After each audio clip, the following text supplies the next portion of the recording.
Então, daí para a segunda parte, né? Do que adianta ser dono dos dados se você não consegue usar, né? Eu até brinquei aqui com o NFT aqui, né? Falar, pô, você tem a fotinha, mas você não consegue usar, a não sei que seja um lugar muito específico, assim. É... O que eu tô querendo dizer com isso, né? Quando você tem o dado agora, eu tô falando assim, olha, beleza, Gabriel, você é dono dos seus dados que estão lá no Itaú. Beleza, legal. Eu posso pedir pro Itaú apagar, eu posso fazer o que mais com isso, né? Acho que é aí que vem a pergunta. E aí o Open Banking, o Open Finance vem para justamente falar assim, olha, o seu dado que é seu por direito, ele também pode ser usado em outros lugares, tá? Então ele vem para mudar um pouco essa relação aqui que você tem com empresas, né? Então aqui, por exemplo, eu trouxe um exemplo aqui no slide que é o seguinte: a tua antiga relação com bancos, né? Então, como é que era? Sei lá, você tinha conta em 3 bancos, você mandava informação pro banco, né? Então, você fez uma compra nova, você gastou no cartão e tal. E o banco te devolvia informação. Beleza, o seu saldo atual é esse, tá aqui o teu extrato, suas parcelas são essas e tudo mais. Você não conseguia fazer nada. Então, era uma conversa de um para um. Era você com o banco A, você com o banco B. E no final você tinha aquela planilha dentro de casa, onde você juntava aquilo tudo e falava assim, beleza, o meu saldo final devedor é de tanto, o quanto que eu tenho na minha conta é esse, e beleza. Aí você conseguia fazer uma visão do teu mês, tá? Porque você tinha esse sistema fechado, tá? Vamos dizer assim. Porque um banco não conversava com o outro. E aí, este sistema fechado, ele tem muita ineficiência, né? Então, assim, você vai ter instituições que eles são míopes sobre a sua realidade financeira. Quem aí nunca recebeu uma oferta de cartão de crédito totalmente estranha? Em determinado momento, quando eu era mais novo, o meu irmão, por exemplo, na época ele não tinha carteira assinada, não tinha nada, e ele tinha um limite muito maior do que o meu em um banco roxo aí, que eu não vou falar o nome, não vou falar que é o Nubank. Então, assim, às vezes eu tinha no próprio Nubank, assim, um limite bizarro, assim, de, sei lá, meio salário. E em outra instituição, sei lá, eu tinha 3 vezes, 4 vezes, 5 vezes o meu salário.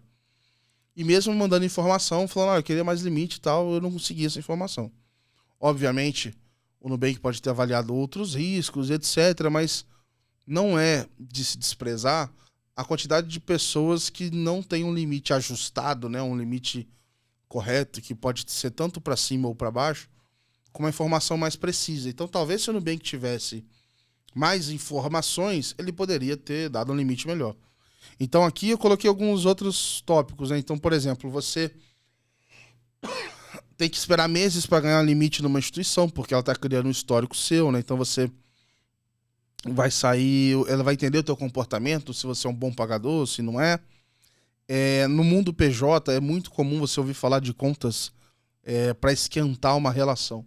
Então ele abre uma conta para esquentar na caixa, ele começa a movimentar um pouquinho, até ele receber um limite de crédito lá na Caixa Econômica, por exemplo.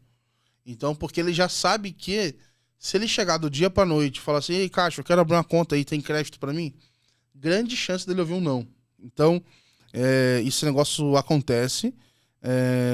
Também é comum você ter que levar extrato para outras instituições para provar tua renda, para, enfim, avaliação de crédito, etc. E aí a fricção nesse processo é enorme.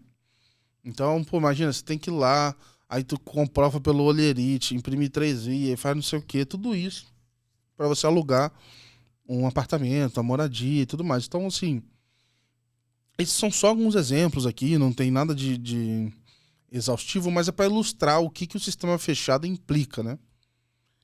E aí o Open Banking, ele permite agora, né? Então, assim, você é dono dos seus dados.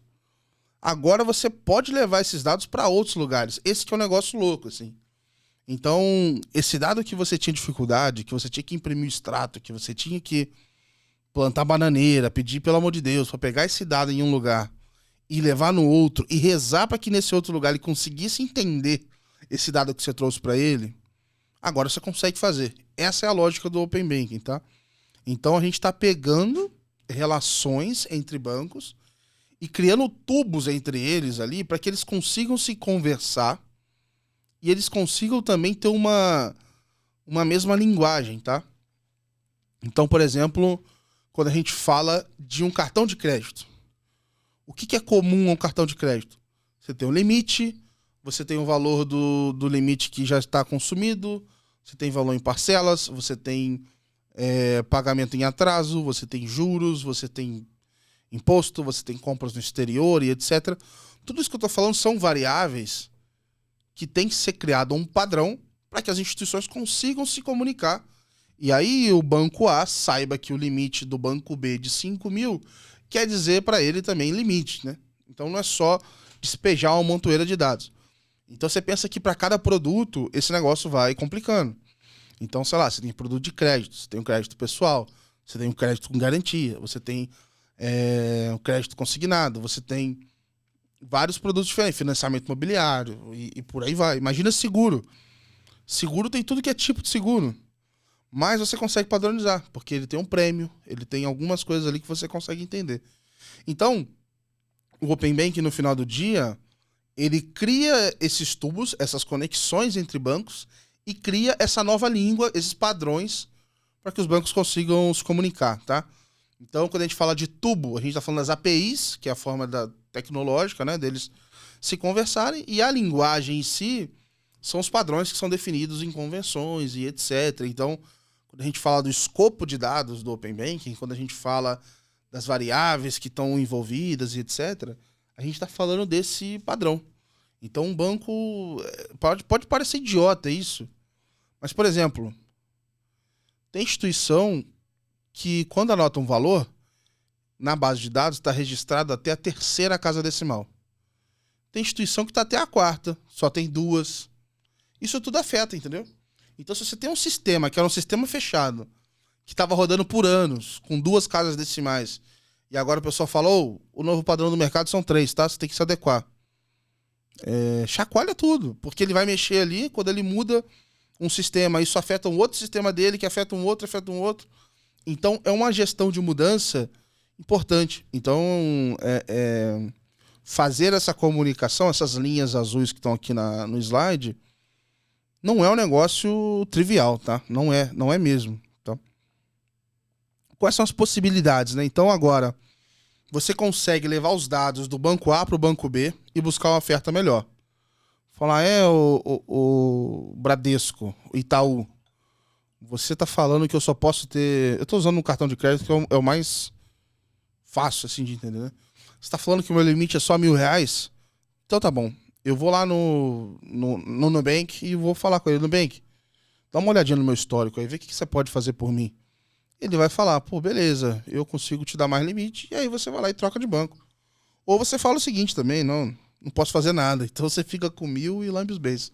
Então, assim, a ideia é você aumentar a competição, tá? Você também consegue agora consolidar essas informações num lugar só. Lembra que eu falei da planilha de Excel? Agora você consegue juntar isso num lugar só. Fala, olha, o teu saldo de todas as contas é esse. O teu limite de todos os cartões de crédito é esse. O quanto você já gastou e etc. Você pode ver qual que é o melhor preço para um determinado produto.